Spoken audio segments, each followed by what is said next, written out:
Olá, senhoras e senhores, empreendedores e empreendedoras. Vocês estão no canal do Senhor Negócios e aqui quem fala é o Bruno Santos. Sou empreendedor, escritor e marqueteiro digital. E desta vez separei um conteúdo deveras interessante para vocês. Como foi dito na minha página do Instagram, caso ainda não me acompanhem por lá, o nome tá aí na descrição ou aparecendo aí na tela do vídeo. Eu disse que ia trazer aqui para dentro deste canal alguns temas um pouquinho diferenciados, que eu tenho muitíssimo apreço sobre eles e que eu também acho que eles têm muitíssimo a ver sobre o mundo empreendedor e de negócios. Estou falando de temas como economia e literatura. Então neste vídeo irei falar um pouquinho, para não spoiler muito, sobre o livro O Cântico, escrito pela escritora Ayn Rand. Galera, é um livro muitíssimo fantástico e recheado de lições, por mais que só tenha umas 127 páginas.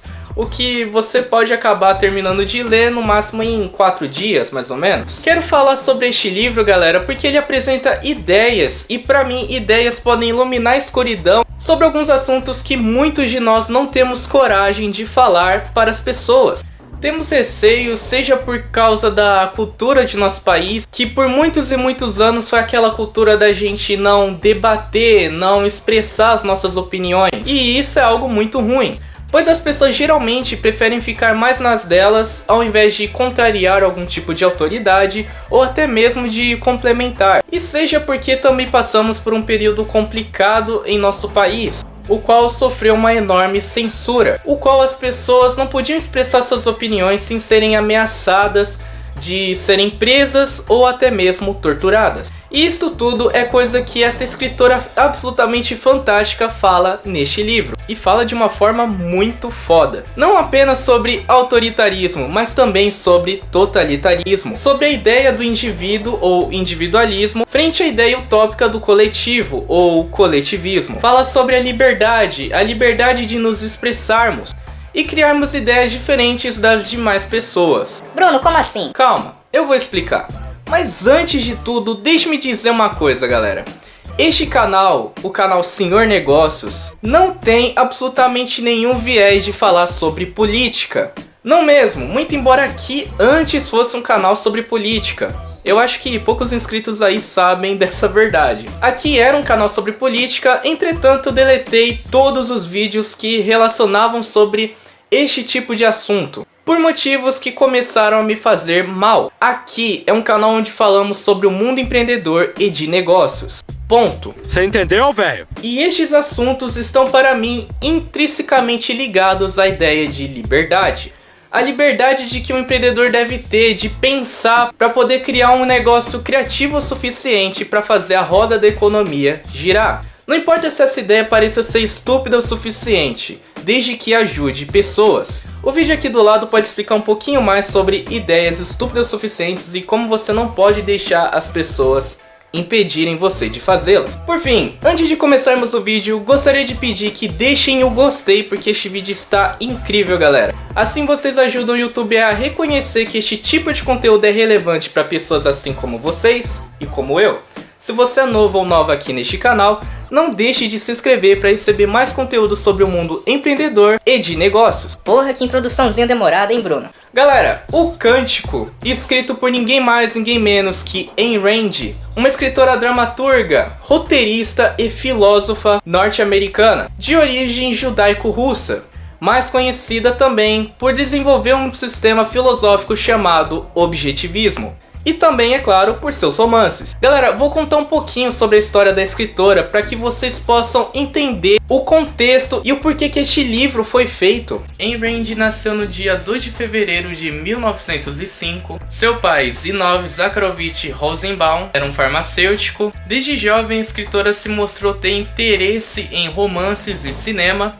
Foi com seus 7 anos que escreveu seus primeiros romances e até mesmo roteiros, e aos 9 anos ela decidiu se tornar uma escritora. Em 1912, sua família se mudou para Nevsky Prospect e em 1913 ela participou de sua primeira exposição dedicada à imagem de filmes. Essa escritora, no começo da Revolução Russa, apoiou os revolucionários, mas com a chegada dos bolcheviques no poder e com o confisco da farmácia do seu pai pelo governo revolucionário, a sua família foi obrigada a fugir para a Crimeia. Sua família se estabeleceu em um distrito chamado Yevpatoria, até o distrito ser invadido pelos revolucionários em 1921. A partir daí, Ayn Rand começou a ter um ódio profundo pelos comunistas, e este sentimento foi o qual permeou seus futuros escritos. Ela até queimou o diário dela, o qual fazia reflexões e críticas sobre os revolucionários. No dia 30 de junho de 1921, Ayn Rand se formou em Evpatoria High School. No ano seguinte, sua família retornou a Petrógrado. Ayn Rand, com seus 16 anos, começou a estudar História e Filosofia na Universidade Estatal de São Petersburgo,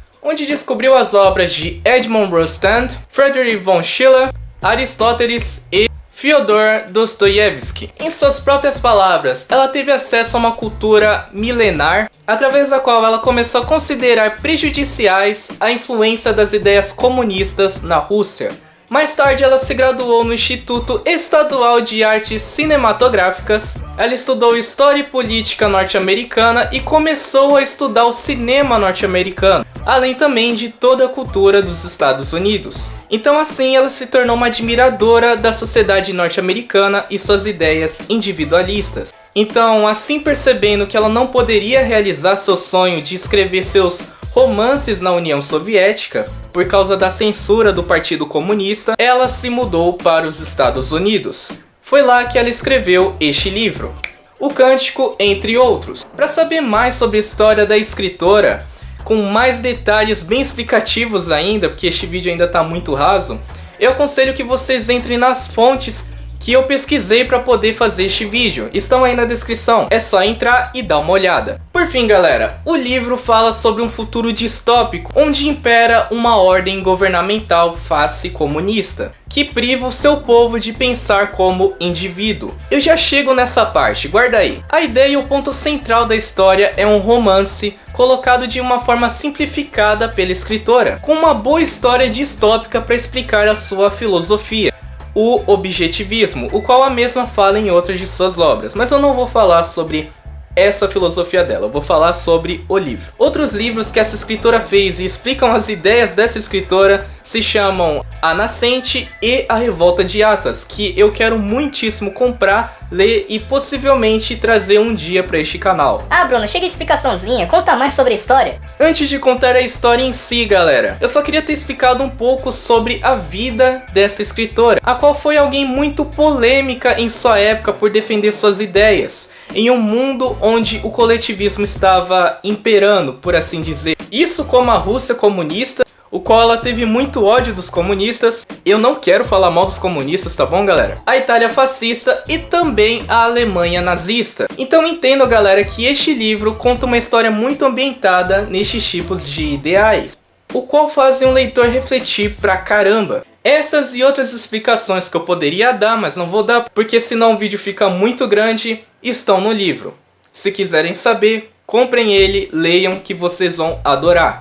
A história gira em torno de um regime face comunista, o qual a escritora quis apresentar os ideais coletivistas da época em que ela estava vivendo. Seja na Alemanha de Hitler, o qual o mesmo queria nacionalizar os bancos e as indústrias, e não só isso, também queria nacionalizar os industriais e os banqueiros. Essa ideia é apresentada no livro como o nome dos personagens, o qual são apresentados como igualdade, fraternidade, internacional, entre tantos outros. Assim também como os números de identificação, que, como vocês sabem, os judeus também sofreram isso nos campos de concentração, os quais serviam para enquadrar as pessoas como meras engrenagens sociais. Nomes próprios não são aceitos no governo desta história porque demonstrariam um conceito de consciência individual, que não pode ser permitido ou sequer concebido pelos que habitam essa ditadura global. Quaisquer referências em primeira pessoa como eu ou meu estão abolidas e até mesmo são desconhecidas pelo vocabulário popular das pessoas. E quando surgem sequer na mente ou na boca das pessoas, são apresentadas como o maior pecado que se pode cometer. Quaisquer tipos de pensamentos próprios ou independentes são classificados como crimes pelo Estado, o qual o nosso protagonista da história, chamado Igualdade 72521, vai sofrer em toda esta história. Igualdade 72521 e seus semelhantes vivem nesse tipo de totalitarismo, o qual, em primeira vista, os leitores, quando lerem o livro pela primeira vez, podem imaginar que os personagens dessa história sofreram algum tipo de lavagem cerebral pelo governo, qual acreditam que o livre-arbítrio não é mais necessário. Mas estão muitíssimo enganados e eu vou explicar o porquê que isso está longe de ser a realidade deste livro. Eu, por exemplo, também pensei a mesma coisa quando li o livro pela primeira vez. A escritora quis passar com a sua obra que é por meio da covardia das pessoas que quadros como estes ocorram na sociedade.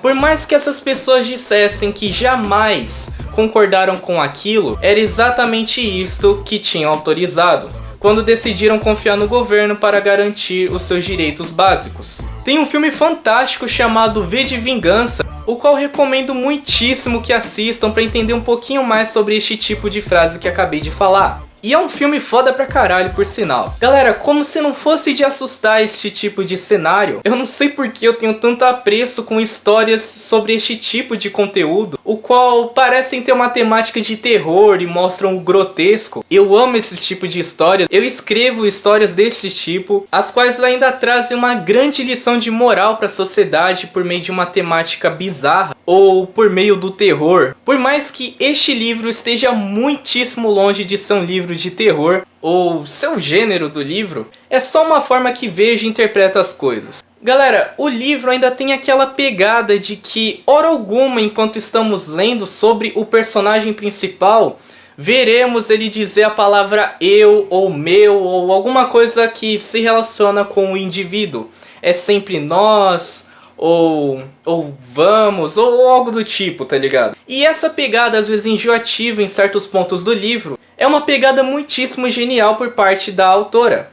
Então, caso não gostem muito da ideia de um livro desta forma, fiquem preparados quando vocês forem ler, caso estejam interessados. E claro, pelo que eu fiquei sabendo, é só este livro desta autora que fala desta forma. Por fim, galera, essa foi minha resenha sobre o livro O Cântico, da escritora Ayn Rand. E aqui, galera, neste ponto do vídeo, deixo uma reflexão para vocês que são empreendedores e empreendedoras. Até que ponto você vai aceitar que sua liberdade seja privada pelo governo ao defender que o mesmo deva cuidar ou garantir a solução de problemas que você individualmente encontra na sociedade? Se vocês assistiram o vídeo até este ponto, que eu imagino que vai ser um vídeo muito grande, então eu vou ter muito trabalho para editar ele, obrigado, muitíssimo obrigado por ter assistido este vídeo. Se vocês gostaram, não deixem de clicar no gostei. E também, novamente, se você é novo ou nova aí no canal, não deixe de se inscrever para receber mais conteúdos como este sobre o mundo empreendedor